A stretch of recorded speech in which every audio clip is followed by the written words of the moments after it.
Good afternoon, Permanent Secretary. We kept you waiting longer than we should have, but the Lord Advocate was particularly interesting. And may I begin by inviting the Permanent Secretary to take the solemn affirmation.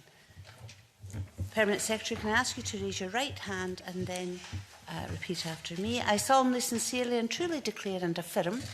I solemnly, sincerely and truly declare and affirm that I will tell the truth, the whole truth and nothing but the truth. that I will tell the truth, the whole truth and nothing but the truth. Thank you.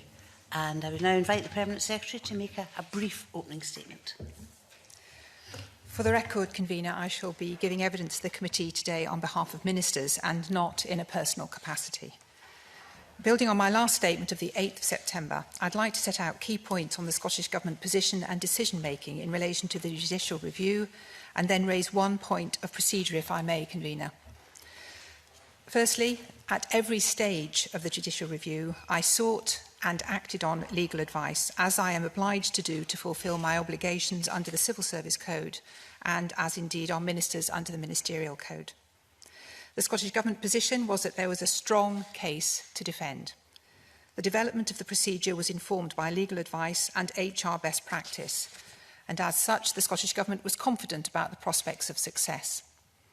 These prospects of success were kept under regular review throughout the judicial review, as is normal practice in these matters. Whilst the investigating officer's role became the subject of increased focus from late October and during November, the Scottish Government position at that time, informed by legal advice and by information requested and gathered in preparation for court hearings, supported the continued defence of the case. As set out in the committee's timeline, in response to widened document search criteria from the Commission, finalised on the 14th of December, additional documents were identified on the 19th of December. Two of these described the contact between the investigating officer and those who had raised concerns. Although on the face of it, the content of these documents was administrative in nature, their appearance at this stage in the proceedings cast doubt on the capacity of the Scottish Government to clearly evidence and explain the nature of every contact, and contradicted earlier assurances. So it was at this point that it became clear that prospects had changed. While there was nothing to suggest that the investigating officer did not in fact conduct her duties in an entirely impartial way, the Scottish Government concluded that the totality of interactions between the investigating officer and complainers were such that the test of apparent bias was met. As a result, and in line with my responsibilities as Principal Accountable Officer, I took the decision to concede the judicial review very rapidly, in fact, within a matter of a few days. In conceding, the Scottish Government acknowledged that one part of the internal procedure should have been applied differently.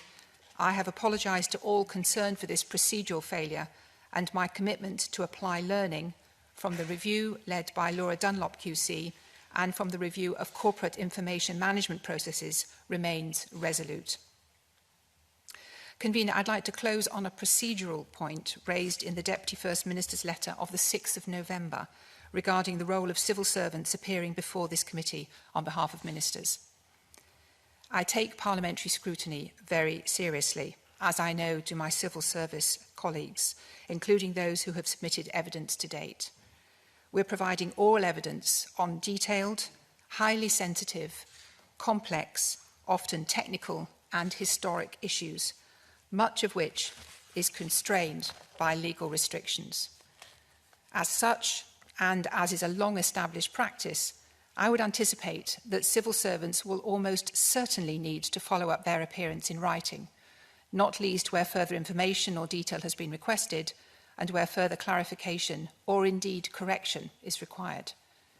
As you know, Convener, this is normal parliamentary procedure intended to enable full and proper scrutiny, and I'm keen to ensure that this practice is neither misunderstood nor misrepresented to the public as somehow devaluing or questioning the quality and integrity of the evidence provided to this inquiry by civil servants.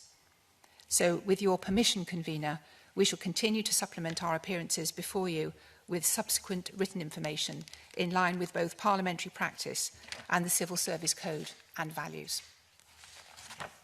Thank you, Permanent Secretary. Your points are all noted. Before I move on to questioning from the committee, as it follows on from something the Lord Advocate said, I would like to ask you a fairly straightforward question myself. The Lord Advocate said in relation to the judicial review that it's normal to investigate facts once a judicial review is underway. And what struck me about that was this was a bit different in that the information required was internal, an internal matter. So why was all that information not all gathered at the start?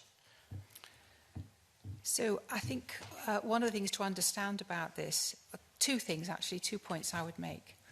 One is we were clear when the judicial review came in, of what the areas were that were being questioned, that were being asked about. And I think the Lord Advocate gave some information about that, and indeed it's in the submissions to the committee. That did not include the role of the investigating officer.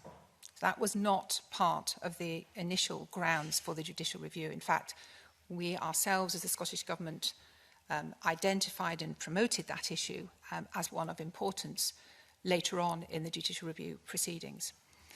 Secondly, I think it's rarely the case, and I think it's possibly looking at the Council of Perfection, to have every single part of every document produced at the beginning of any litigation process. We had plenty of information at our hands, and in fact, through November, we continued to identify and produce that information, and at very short notice in December. So when the call for information and specific documents came, we responded to it. It was complex, and I'm sure I can give further information about the nature, the detail, and the complexity of that ask during questioning. Thank you. I'm going to move on to questions from the committee. Can I remind everybody that we have to finish by 1:45 at the latest? So if I could ask people to be fairly succinct, and I can come back to you if time allows. Maureen Watt. Thank you, Convener. Good afternoon, Permanent Secretary. Could I just get some scene setting set out initially? Can you tell me what was the structure for decision making around the judicial review?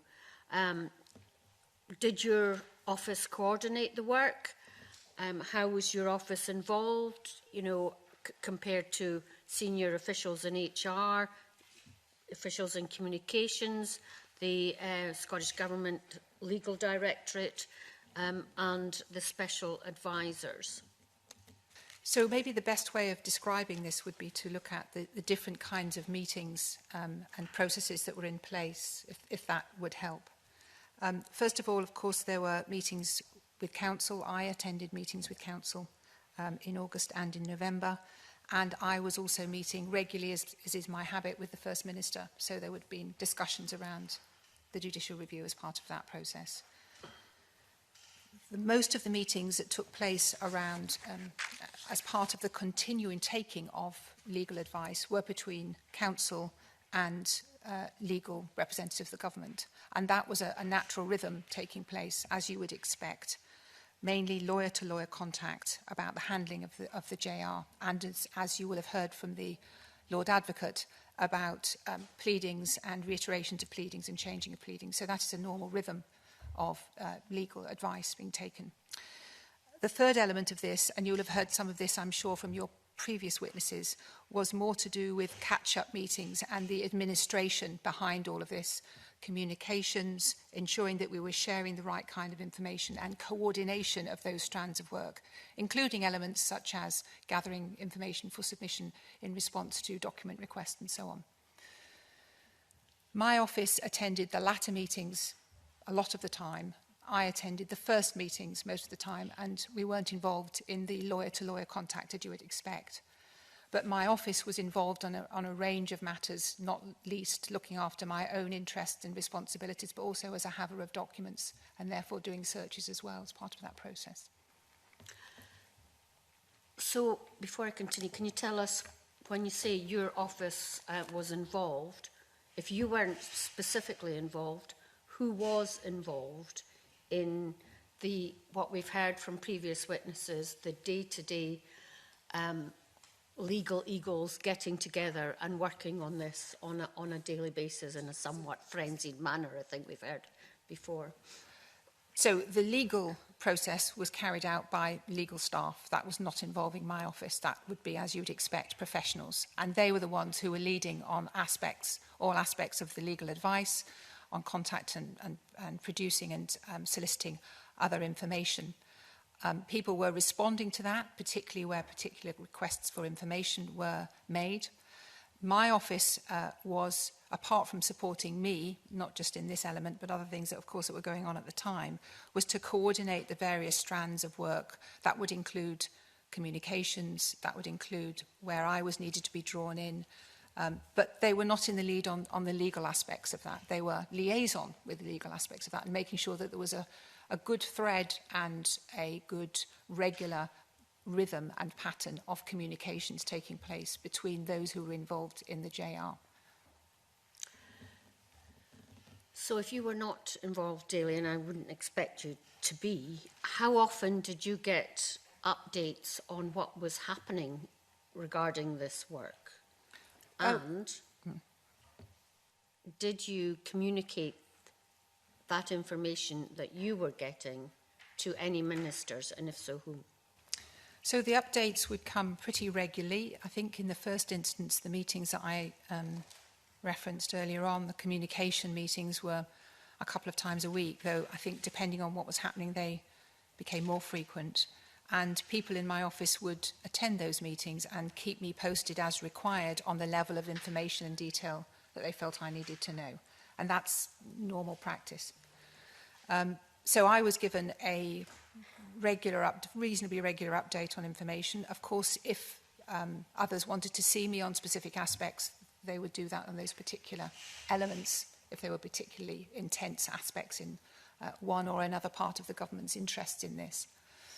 I report to the First Minister, so I would, as normal, and I've mentioned this before, have regular meetings, usually after Cabinet, with the First Minister.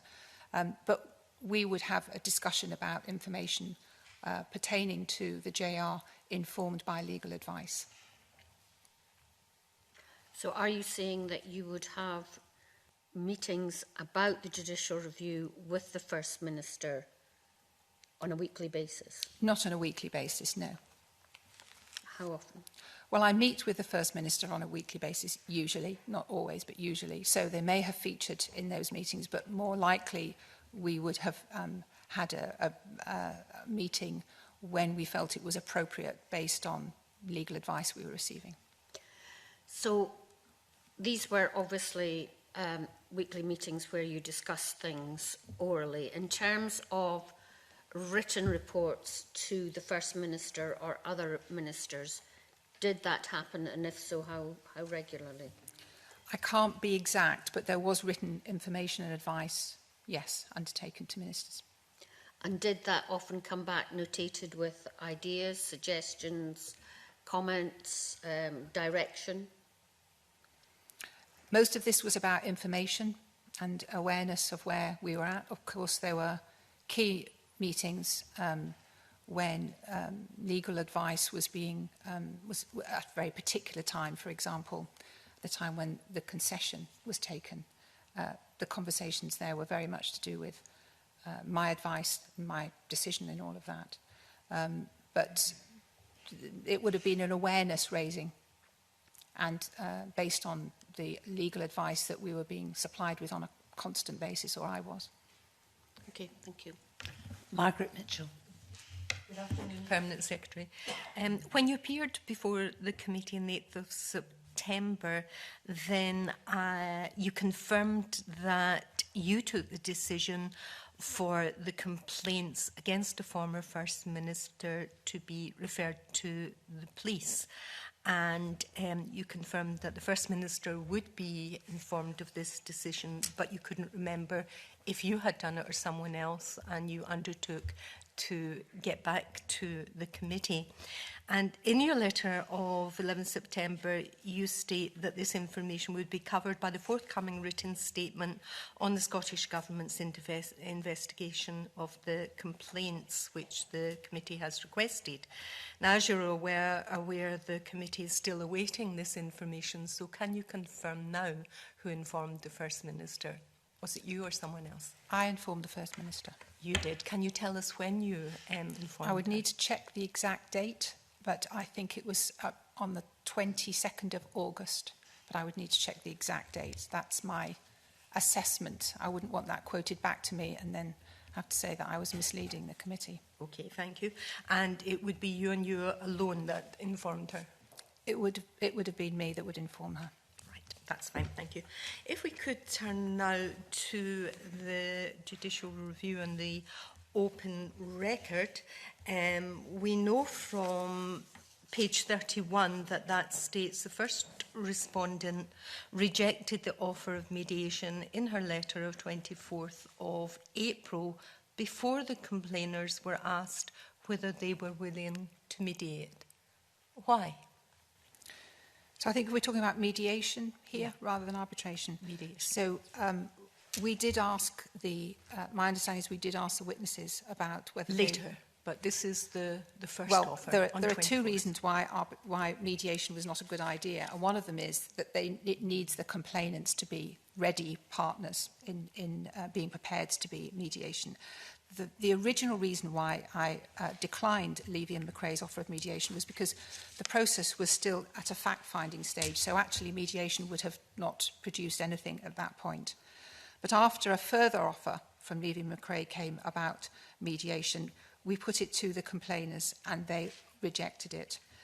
And the other point I would say, I think I've mentioned, I think that mediation is a voluntary process and can only therefore proceed with the agreement of all parties, including the complainers. But if you look at Dame Laura Cox's report into bullying and harassment in the House of Commons staff, she specifically says it is generally very difficult to use mediation in any case of sexual harassment or in cases involving more serious bullying or harassment. And she goes on to explain why that is the case.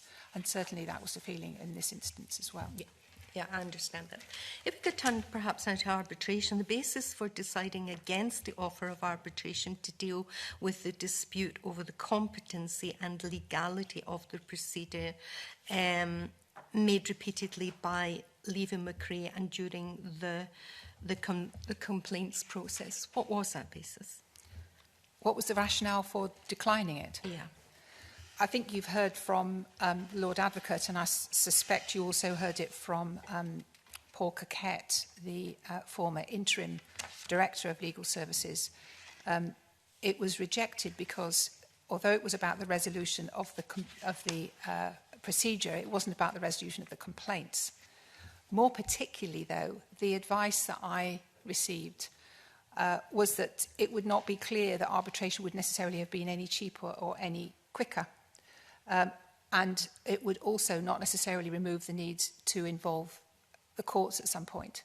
It would not also necessarily have removed the need or the route of a JR subsequently. It also could have been longer because both sides need a mutual incentive to quicken the nature of the arbitration, to resolve the dispute as fast as possible. It wasn't clear in that case that was going to be the case.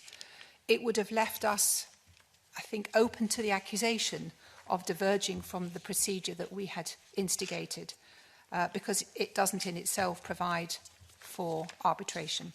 And more serious, well, as seriously, it could also have led to us being accused of some kind of cover-up if we had gone down that route.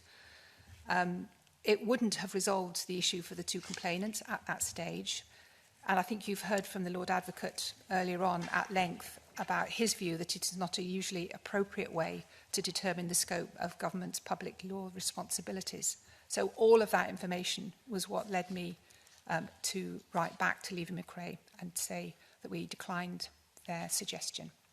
Is it fair to say then it was a political consideration on the part of the government that if they acceded to arbitration, they may be accused of cover-up? No. It was one of a number of issues that I've just listed to you as to why I thought arbitration based on the advice I was given, was not appropriate.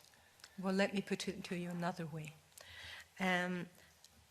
Did the Scottish Government, or you, basically you, who was at the forefront of looking after these complainants' interests through the procedure, through all of this debacle, did you give any consideration to the fact that confidentiality would have protected and enabled the complaints to go forward and the complainants not to be subjected to the inevitable, which we all knew would happen as soon as the judicial review was made public, the initial glare and speculation about their identity? Did that weigh in your consideration at all? I might say that the interest of the two people, the two women who made complaints, has always been at the forefront of my consideration throughout this process, and continues to be, actually. I've outlined to you exactly why I felt and was advised that arbitration was not the right route, and that it would not have given any assurances, particularly that a JR would not have become required, nor that court proceedings would not have become required. So it was not a route that would give sanctuary or in any way any assurance of the kind that you describe. And on that basis, it was declined. Can I ask why the two complainers were never given the choice as to whether they would like to go with arbitration, and it being explained specifically that that would protect their confidentiality in deciding the legality and competency of the procedure? That seems to me quite outrageous, frankly. But that is the point, of course. It wasn't like mediation, that this was being offered as a procedure that would allow their complaints to be quickly expedited, investigated. It wasn't that. It was a process that was asking about the procedure. So it wasn't for the complainants at that stage to decide whether the procedure was right or not. That's not something that they were being asked about, and not something that I suspect they would have been very interested in. Their issue was their complaints. And the offer of arbitration, or the request for arbitration, was about the procedure, not about the complainants. It was about the procedure. Surely, Permanent Secretary, if you are having these complainants at the very heart of everything you do, the very least you can do is explain to them that this is an option, to look at their procedure, to make sure if it was lawful, legal or not, and in the process this can be done confidentiality. It won't, as you've already confirmed, affect the substance of the complaint and going forward with that. And yet, you decided, was it your decision, that they would never be offered that explanation and that choice? It was my decision to respond back to Levy McRae for the reasons I have given on why arbitration was not considered to be a good route and not considered to be in the interests of addressing these complaints quickly and effectively as possible. Well, I find that totally inconsistent with your previous evidence and assertions about having these complainants at the very heart of this process. No further questions. Well, can I intervene here as convener? I think what we're seeing here is perhaps a bit of confusion between arbitration, as we heard from the Lord Advocate this morning, and mediation, as would directly affect the complainers. I think perhaps there's a bit of confusion there, and can you explain the confusion, Convener? No, Ms Mitchell, I would suggest that you go and read some of the comments from the Lord Advocate this morning when the official report is printed. Perhaps we should both do that, Convener. Ms Mitchell. No further questions, Convener. No, you don't have any further questions, Ms Mitchell. And can I say, this is a public committee with a witness in front of us, and I would expect courtesy all round in the way we deal with things. We'll move on to Angela Constance, please. Thank you, Convener, and good morning or good afternoon to the Permanent Secretary. We've heard this morning from the Lord Advocate, and on reflecting on his evidence, I couldn't help come to the conclusion that, given the very nature of the role of law officers, there remains something quite opaque about their exact involvement in this process. However, your involvement is very, very visible from beginning to end. And we know that on at least 2 occasions, from Sarah Davison and Paul Coquette, you have been described as the person coordinating the response to the judicial review. Therefore, can I ask, is it normal that someone with no legal experience would be overseeing a court case? So I think we should just clarify what is meant by coordination. I think some of the information that I gave to Ms Watts was maybe helpful here. The people who were leading on this and who were providing professional legal advice are very clearly our lawyers. And that was a continual process of updating, reiterating, questioning through the legal process and the interaction with other parts of the judicial review procedure. The role that my office played, and that therefore I was supported in playing, was one of how we respond and support that process. Because as you know, and as you will know from this morning's session, the JR is essentially a court process. It revolves around the court, and it revolves around some very highly technical and legal issues, which I am not qualified to opine on, and not qualified to provide. So my office was very much at the heart of the coordination of process in supporting the asks and the questioning and the pattern of infrastructure, other meetings, collection of information and so on, that others were providing in response to requests from our colleagues in the legal team. So I understand the role and purpose of legal advice, and I heard your earlier comments in your opening statement, Permanent Secretary, where you said you sought and responded to legal advice at all twists and turns. But I suppose my question wasn't so much about your office, it was more about you, given that you were the first responder, you were, according to Paul Coquette, the client, and at various stages of the issue at hand, you are the principal decision maker. So can I ask, do you think that it's in the interest of good governance for the person who created a complaints procedure to be overseeing the response to a legal challenge against it? So 2 points there. I didn't create the procedure. The procedure is a Scottish Government procedure, which was based, quite rightly, on legal and HR advice for every step of the way. There seems to have come in a tradition of calling it my procedure.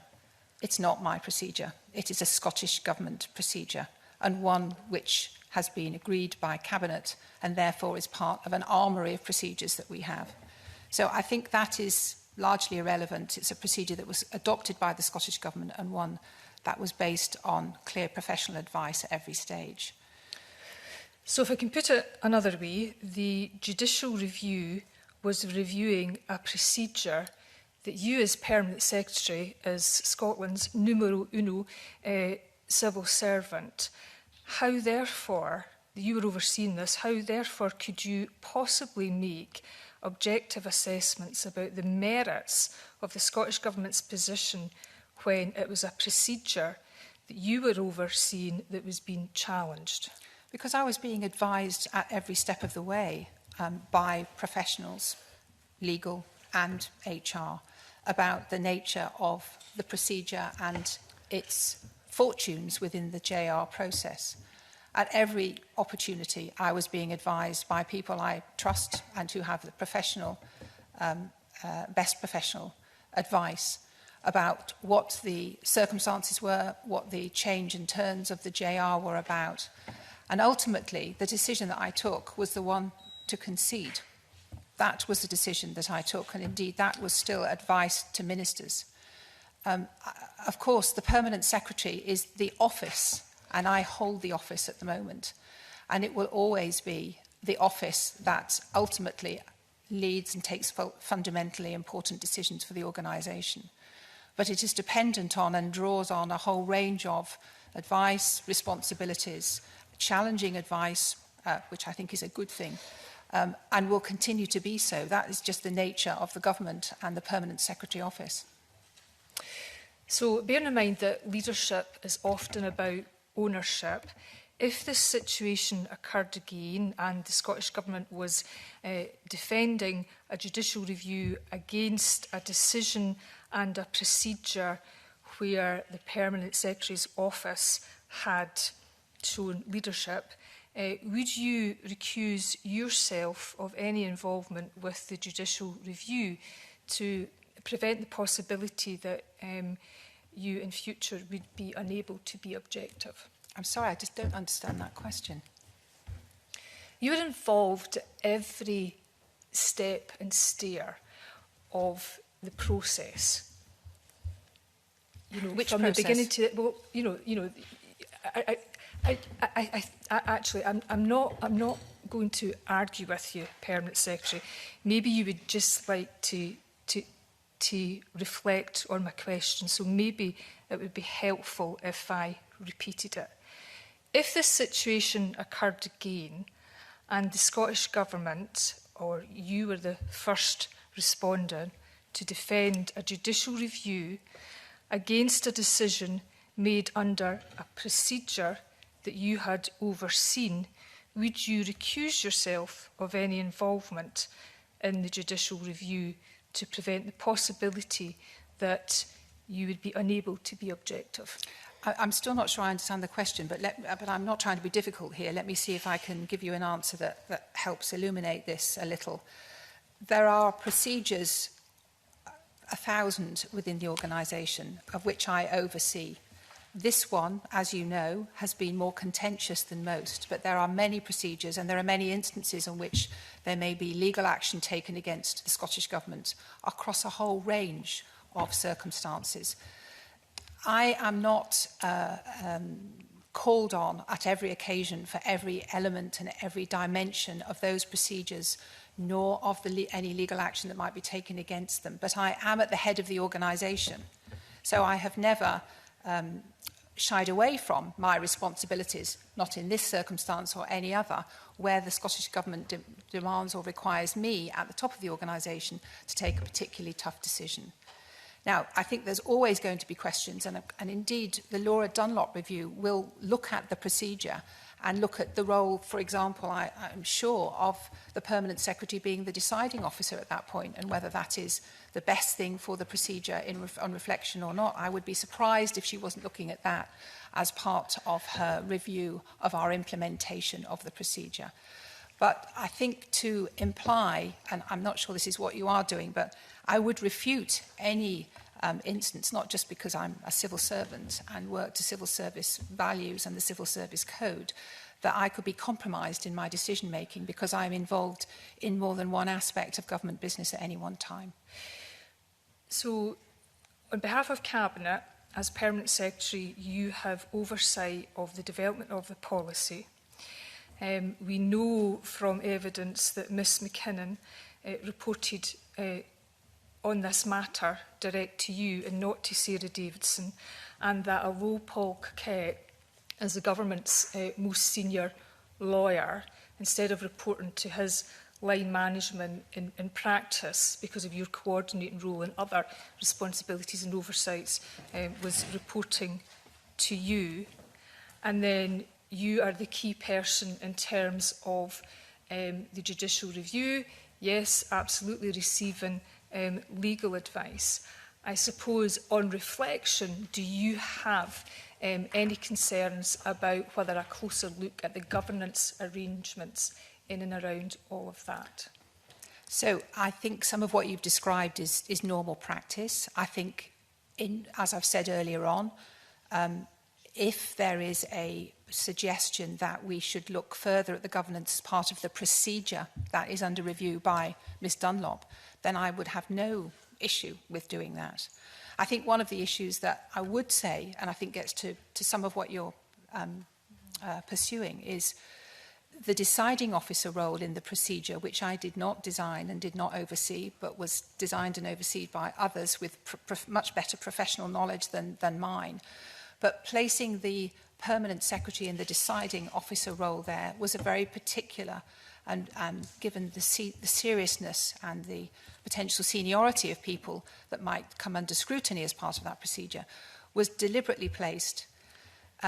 I will wonder whether the review, whether Laura Dunlop's review, as I said earlier on, will look at that and think, is that the best place for governance to be seen, to be undertaken, and to be open to scrutiny? Not because anything underhand has taken place, but once it gets to me, there isn't anywhere else for it to go.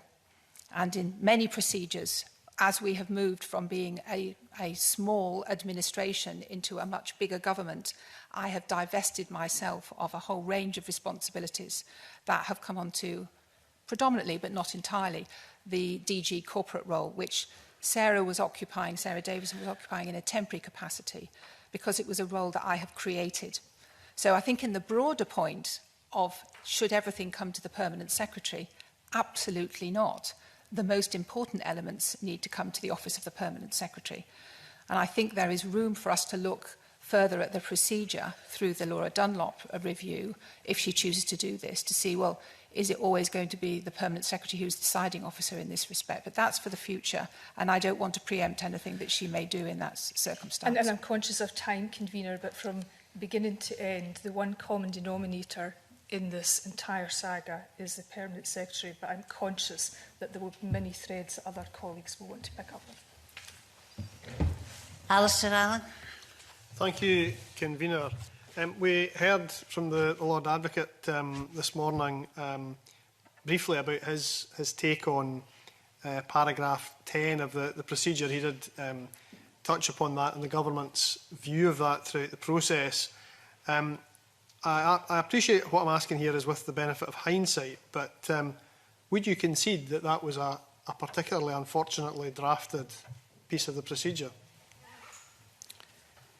No, I don't think it was unfortunately. I think what has transpired is it's open to a different kind of interpretation, and I think that's what the Lord Advocate described earlier on this morning. I think there's some very compelling evidence in front of us as to what was intended by the description in paragraph 10. You yourself will have seen some of that from the submissions that the Scottish Government have brought in as part of its evidence to the committee. You will have seen James Hines' note of the 2nd of November, which describes very much in detail, and he is the author of the procedure, in fact. He has described on that, in that note what was intended, the more detailed nuance, if you like, and you will have seen other information that backs that up. And I think you've had documents from Nicola Richards as well, which made very clear that the appointment of the individual to that role was seen to be appropriate based on that description, such as you've seen in the documents I've referred to, because of having no involvement in the matters being raised, being new to the organisation, being qualified, being an experienced HR professional. So the intent and I think the description, as you will have seen from James's note, was very clear. Subsequently, of course, it became apparent later on, at the very end of October, that it was open to a different interpretation. Going back to the point I made to Ms Constance earlier on, I would not want to preempt anything that Laura Dunlop, QC, may say in terms of the review that is underway now of the procedure. And one thing I would say is that we would want to be absolutely crystal clear, if it were to be implemented in the future and required in the future, about that differential, absolutely clear. So were you surprised in the role that you had in all this? Were you surprised when others came to the view that that paragraph was open to more than one interpretation? Was that something that came out of the blue to you? Given the advice that we had taken in drafting and that James, that Nicky Richards and others, and indeed, I think if you look at the ACAS guidance, that is in keeping with our description of the investigating officer role. So, yes, we were surprised. I was surprised. But should you have been surprised? Would it, regardless of the debate about what those words mean or could mean, would it normally, in terms of principles, be an acceptable or reasonable or normal thing to do to have somebody involved in investigating the same issue twice? or involved in the process at 2 stages, is what I mean. So going back to what I said earlier on, we took legal advice, HR advice, we looked at other guidance such as ACAS in the description of this role and based the procedure and paragraph 10 along and as a result of all that advice that was taken. Clearly, the interpretation was different, and we understand that now. But at the time, and given the iterations of the paragraph that went through as well, that was not seen as being an issue. And indeed, as you know, at the beginning of the JR, it wasn't raised as an issue. It was only subsequently that it was alighted upon as a point of potential contention. Thank you, Convener. Move to Alex Cole-Hamilton, please. Thank you very much, Convener. Good morning, Permanent Secretary. Good afternoon, rather, I should say. I'd like to start by covering some of the evidence that's emerged since we started this phase of our inquiry. And particularly, I'd like to ask you, when you were first made aware of the meeting between John Summers, the First Minister's Private Secretary, and one of the complainers immediately prior to her writing to you to expand the procedure to include former ministers. So I think you're referring to meetings in November, is that correct? That's correct, yeah. I don't remember being aware of those until relatively, well, way after the investigation. Okay, that's fine. Just to bookend the discussion about the arbitration, it strikes me that that's a crossroads with 2 possible roads to take. There's the risk of proceeding and judicial review, which have been threatened, and arbitration. Did it come into your thinking that taking the arbitration would have settled the legality or lawfulness of the procedure, but still allowed, crucially, the women at the heart of these complaints the opportunity for a reset and then to have those complaints given fair hearing under a lawful procedure? Well, as you say, there's been quite a lot of discussion about this morning. I go back to the advice that I was given about the advisability and the purpose and the intent of arbitration on the procedure. And again, go back to that point that based on that advice, would not have necessarily given any comfort that it would have been resolved quickly or any more cheaply, or indeed that it would not have ended up in some way going to JR itself or indeed going to court. Okay, thank you. Moving to the judicial review itself, you've confirmed, and the Lord Advocate did as well, that in terms of the 2 responders to the petition, yourself and Scottish ministers, that for the part of Scottish ministers, it was Nicola Sturgeon, the First Minister, who was in the driving seat for taking decisions on that side of things. And in terms of the actual sign-off on how to act on legal advice to define the government position, would that happen as a co-production decision between the 2 of you? Would she have the final say? How did that work? So I think the fact that I was named is almost, I hesitate to use this word, incidental. I mean, I do not exist constitutionally as a civil servant. I am only there to serve the government.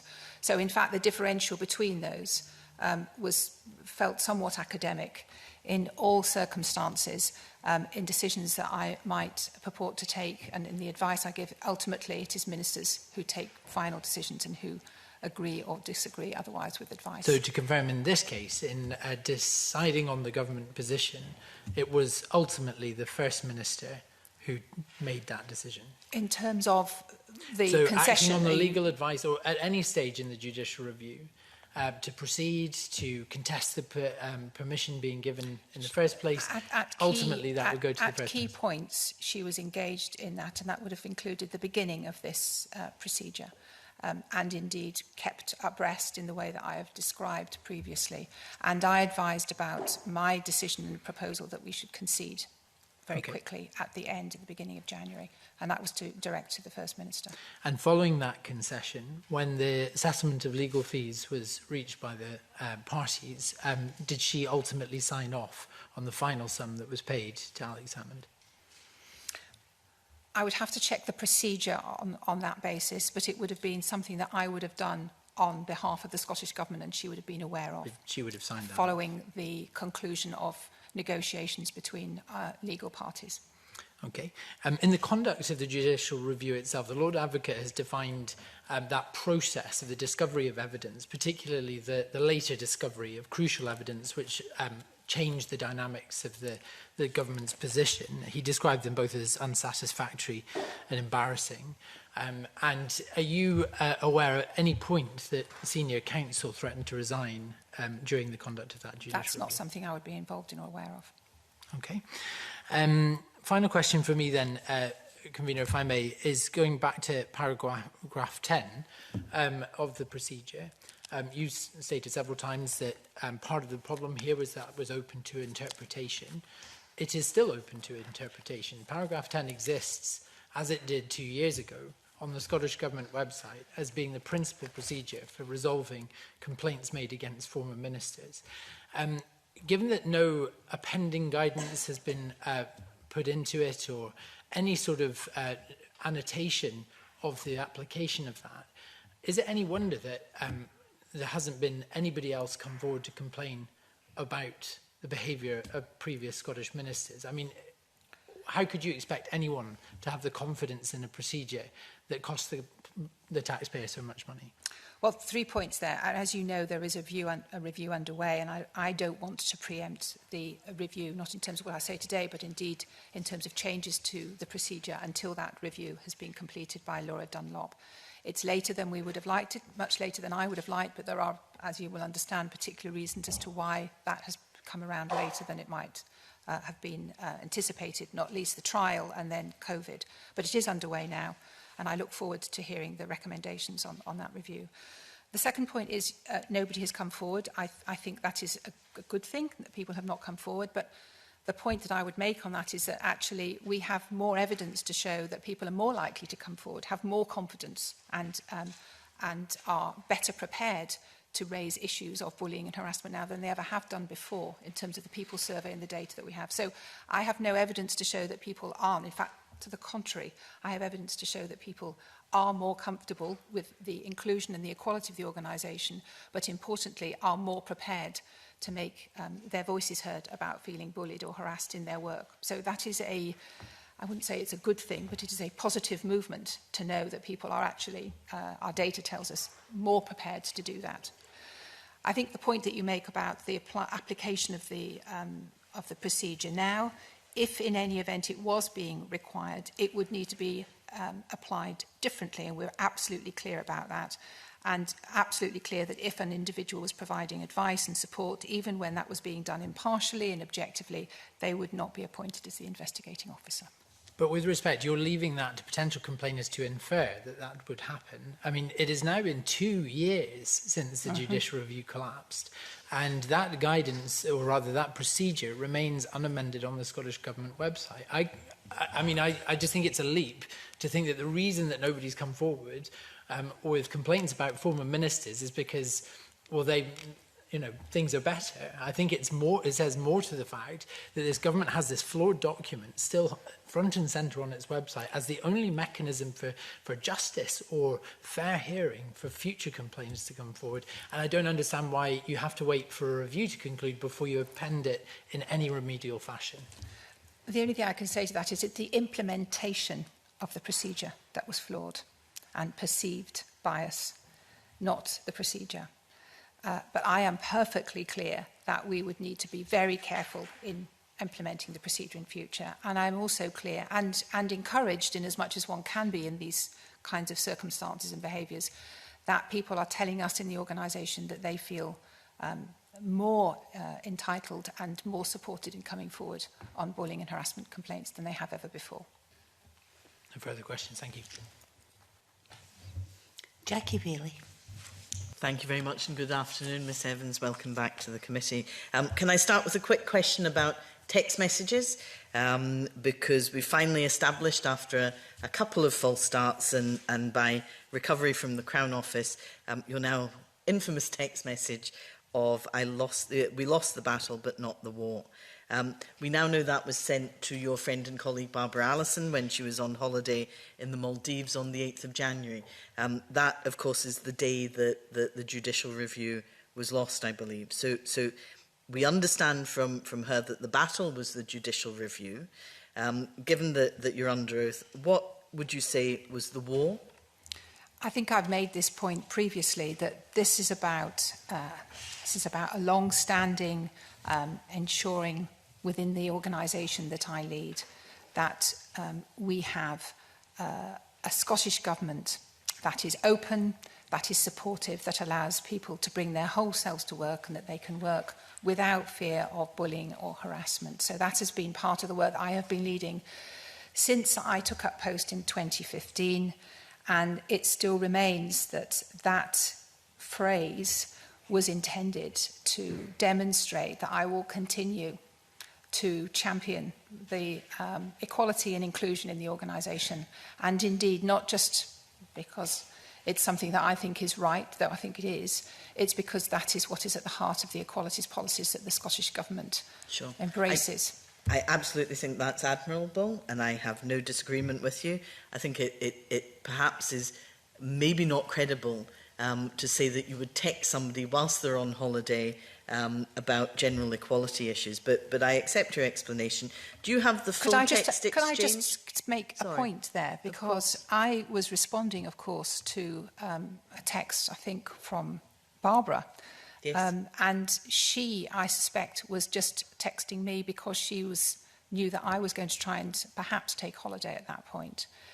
Okay. This wasn't some grandiose statement. This was just, we know each other, and she knows what's important to me in the way that I lead the organisation. And I'm discouraged, I suppose, and disappointed that this text is trying to be brought back regularly as some point of conspiracy on my behalf. No, I know that's not what you were saying, Ms. Bailey. Absolutely, I'm simply exploring this with you.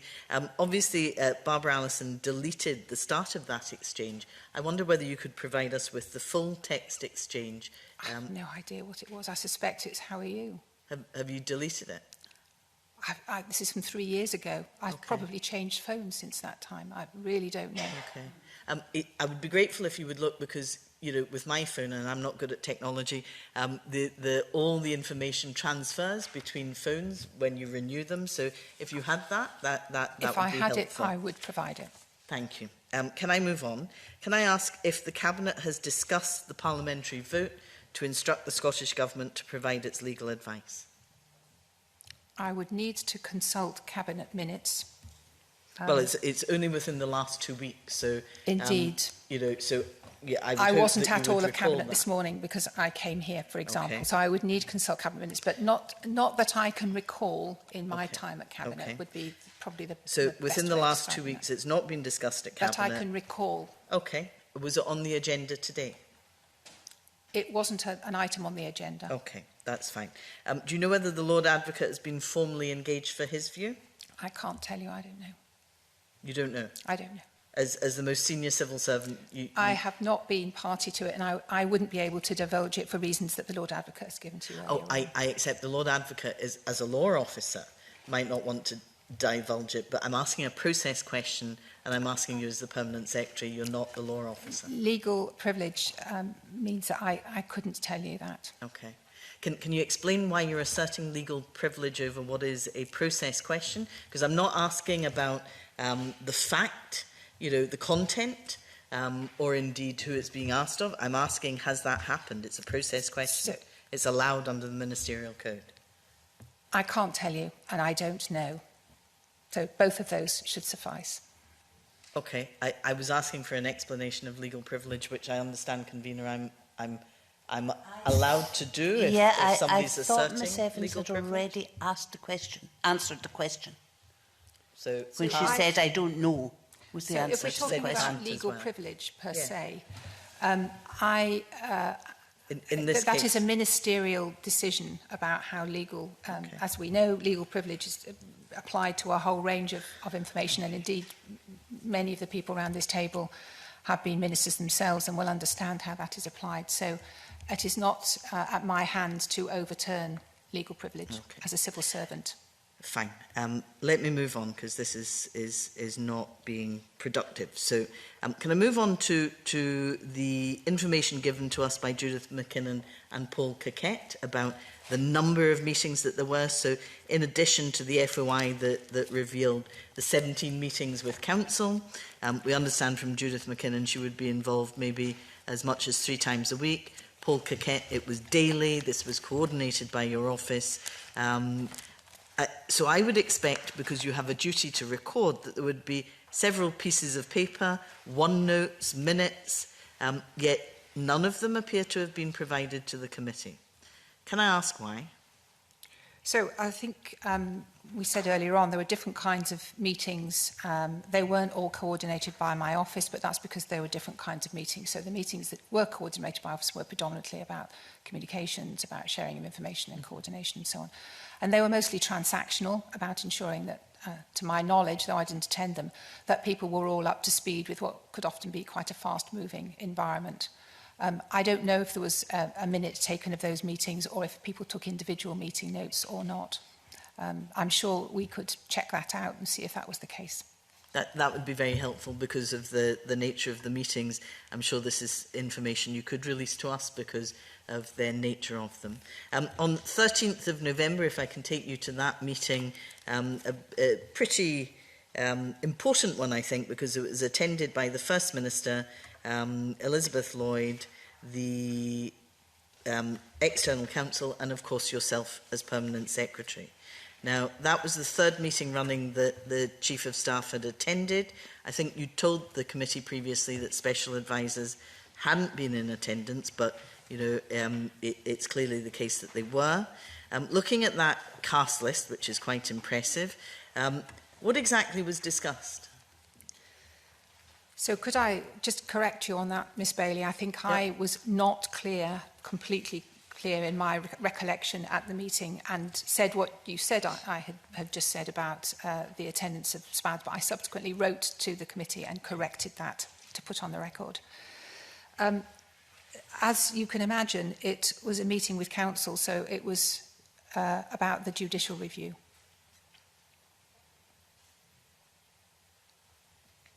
Okay, right. Given that we knew it towards the end of October that there were clear issues of concern, by this time the lack of independence of the investigating officer had been revealed, would it be reasonable for me to assume that that would have been discussed at the meeting of the 13th of November? Can I just correct you? The issue in October was not about the lack of independence of the investigating officer. It's about the issue of the procedure and the application of the procedure. But the discussions that took place at that time are not something that I can divulge because of legal professional privilege. Okay. Would it have been a decision point? Because you have described to us today taking legal advice on a continuing basis. It strikes me that's a fairly significant meeting. You also told us today that ultimately it was the First Minister that took these decisions. Was that a decision point? It would have been looking at the prospects of success and looking at the whole picture of legal advice that was being presented to us at that time. I can't say anything more than that. Okay, but clearly the decision was made to plough on because then we have more information that emerges from that. Let me go back to something Angela Constance raised with you, because what was becoming increasingly clear from other witnesses is you were the decision maker. You have a role in signing off the policy. You have a role in coordinating it. You took the decision with the First Minister to proceed, and also you advised her to concede the case. So you would have seen, and the advice came to you, did it not? So, you know, I have to say to you, when are we likely to get this advice? Because it is so central to everything that's happened. You're right, I took legal advice throughout the process and acted on that legal advice. I can't divulge to you what that legal advice was. Okay. On the 14th of December, your senior civil servants, I believe, were prepared to swear on oath to the Court of Session that there were no further relevant documents to be provided to the court. Obviously, we've since had the Commission of Documents where not one or two documents, but hundreds of documents then emerged, which was so damning that you collapsed the case 2 weeks later. Given that it was your office that was responsible for disclosing and coordinating all the documentation, do you accept responsibility for this resulting in the court being misled? Perhaps I could just tell you what the procedure was around the provision and the seeking of information. Seeking of information was not undertaken by my office. It's a very particular, as you will know and others around the table will know, the tradition of the havers, those who have the information. It lies with them to find the information, to locate it and declare the information. That cannot be done on behalf of havers. It has to be those who own that information, not just for legal reasons, but obviously for other reasons to do with data protection and so on. So it's a very particular request and process that goes from the specification, which actually at that time, which was received on the 14th of December, a few days before people were appearing at the Commission. It was a very particular nature of specification. The timing of it, the complexity of it, the shift in what was being asked for as opposed to what was being asked for in November. So a series of people, as havers of that information, were asked directly to provide that information for the Commission.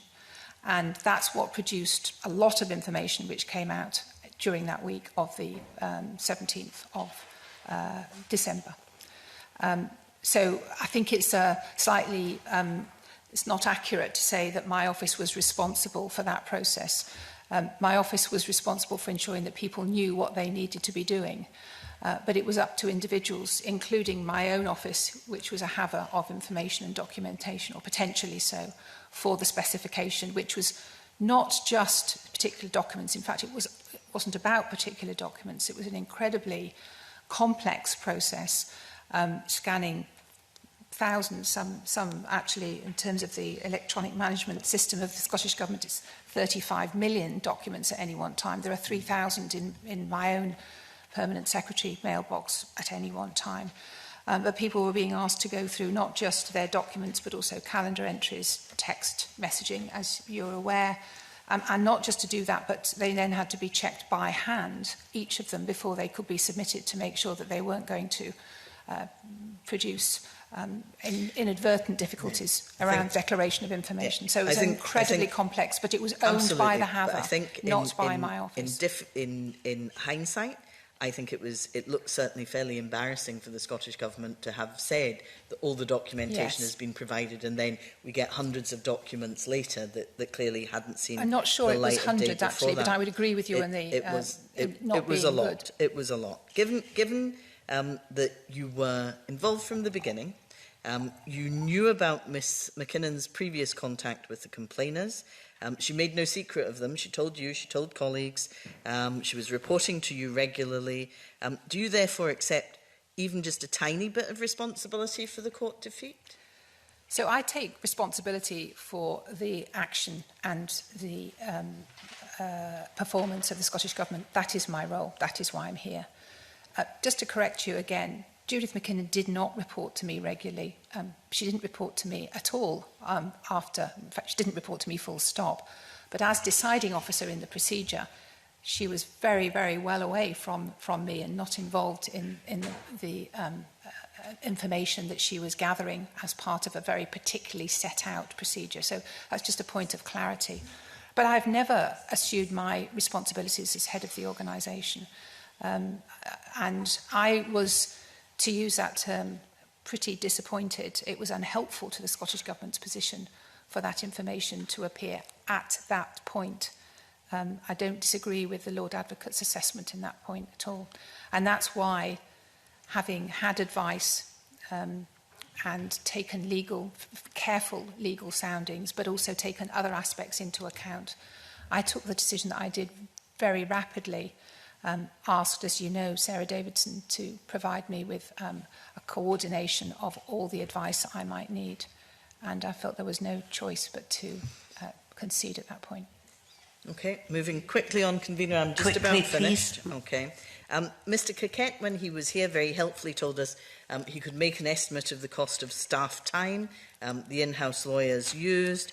I'm wondering whether that's going to be provided to the committee, because I recall you said that that would be impossible to do, but I think clearly, you know, he indicated that would be possible to provide an estimate. Can we have a note of that? And finally, do you think, given that you accept responsibility for the flawed procedure, do you accept responsibility for the extraordinary costs to the public purse, because the court awarded higher costs because they considered that their time was wasted with the conduct of the case? So on the point about Paul Coquette, I think the Deputy First Minister has replied to committee on that point already. So I don't think I need to go back over that. On the point about the procedure, the procedure wasn't flawed. The application of the procedure, I think it's quite important, going back to the point that was raised earlier on, was the issue. I have apologised, and I think it was almost the very first thing I said to this inquiry, for the flawed application of the procedure. I've apologised on more than one occasion about that, and I've also apologised, to go back to the Deputy Convener's point, to the two women who made complaints. Thank you, Convener. Alison Johnson. Thank you, Convener, and good afternoon, Permanent Secretary. You know, you've suggested a couple of times that the procedure isn't flawed, and you've referred to the further detail on the interpretation of paragraph 10 from James Hind. I mean, is it not the case that if we need to have, you know, documents interpreting a paragraph in a procedure, that they're probably not as clear as they might be, as has all too sadly been proven to be the case? So I think it's quite clear from the information and the findings that became apparent in late October, that there was a different interpretation possibly, and I think this has been discussed around this table this morning with the Lord Advocate about how might one look at the sentence within paragraph 10 and interpret it differently. So I'm not disputing that at all. And despite the fact, as has been raised earlier on, the review of the procedure and the application of the procedure has started much later than I would have anticipated. In fact, I announced a review of the procedure very early on in January at the time of conceding this point, because I felt it was such an important point of clarification. But because of the subsequent trial, and then after COVID has been preoccupying everybody, as quite rightly, it has been delayed in terms of getting the inquiry off the ground, but it is now live and underway, and therefore there will be, I wouldn't want to preempt what that says about the application of the review of the procedure in future, and whether that needs to be clarified even further. But I absolutely understand the differentiation of the roles that would have to be applied if it was implemented now. It just seems hugely frustrating. You know, the paragraph says that person will have had no prior involvement with any aspect of the matter raised, and I'm sure many a lay person would think it was surprising that that wasn't applied more rigorously, because the fact that, you know, when did you find out, if I might ask, that government lawyers considered prior contact with the investigating officer to be a potentially significant issue?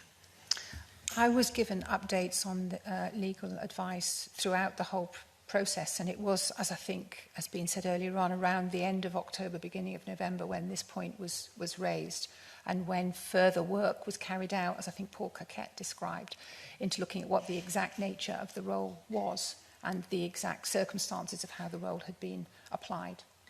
And I suppose this may have been avoided if all the documents referring to any potential previous engagement had been available.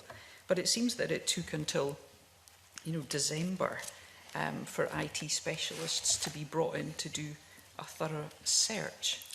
Is this not something that, well, I mean, it would seem that this is the kind of thing that should have been undertaken way before that point. I mean, you know, we use so many platforms for communication now, and appreciate it's a big job, but it's obviously key to getting to the bottom of what happened here. So I think we need to differentiate between the different requests for information that came in, and I'm not trying to dance on the head of a pin here. I am actually trying to be helpful. Over November, following the raising of the issue of the IO and the role of the investigating officer, the requests that came in, and there were many, and in fact were responded to. I think I've got the dates here, you know, on the 16th, the 19th, the 21st and the 29th of November, we were submitting documents in response to the work that Paul Coquette was describing when he was here. In other words, the pleadings, adjustments, the clarification, the quantification, if you like, of what that role was about. So people were producing documents and advice, including the statement that James Hine presented on the 2nd of November, in an attempt to clarify the understanding and the intent around that role. The request that came in after the 14th of December, and the 14th of December was a Friday, and I remember it very clearly because that was when the Commission was announced and when the first appearance in the Commission would be the following week on the 19th. That was a very different specification that came in. It wasn't finalised until the 14th of December, and it was, as I said earlier on, a very much more detailed specification, a very different kind of specification, because it wasn't asking for particular documents, it was asking for anything that might fall within certain criteria, and those criteria had to be interpreted. Now, IT were brought in, as you probably know, and in fact, one of the important aspects of bringing them in was not just to ensure that we could use their knowledge at that point, as opposed to a document search, which could be done much more easily. But particularly, there were concerns about whether or not the status of the haver, i.e. the person who holds the advice, and which is a legally defined term, would be compromised by introducing IT into this. In other words, would they then have to become havers, or would they then have to give, would they, in describing and locating the documents, have to go before the Information Commission as now being the havers, as opposed to the people who actually own the documentation? I'm perhaps not explaining this as clearly as I might, but you can see how complex it was. Although we did bring IT in, and I think we would do these searches differently now. In fact, I know we would, and I'm happy to share information about how I have changed the process to ensure that we do have a more effective and corporate information, interrogation of corporate information. At that point, we brought in IT as quickly as we could within a matter of the 3 days that were available. But there were concerns around their legal status in that process. The appearance of this additional information obviously led to a swift reassessment of the prospects for the case. Yes, it did. Yeah, you know, how quickly did you make that decision, in effect, you know, having received that information? It was the 21st of December when I thought that I would need advice swiftly from a range of sources to decide whether concession and conceding was the right thing. But that was my gut instinct that it would be at that time. And so it was quickly. How did you go about getting that advice? Well, actually, I spoke to Sarah Davison in the first instance because I thought she and her role would be useful to act as the collector of the advice that I would need. And I articulated that it was on Boxing Day, on the 26th of December. So I wanted to be very clear about the commission I was giving her. It needed to be absolutely crystal clear. So I took a couple of days to think about and to consult about how crystallising that commission could be well affected. And it was sent to her, I think, on the 26th of December, Boxing Day. Okay. Thank you. Thank you, Convener. Thank you. Mr Fraser, can I ask you to keep your eye on the clock, please?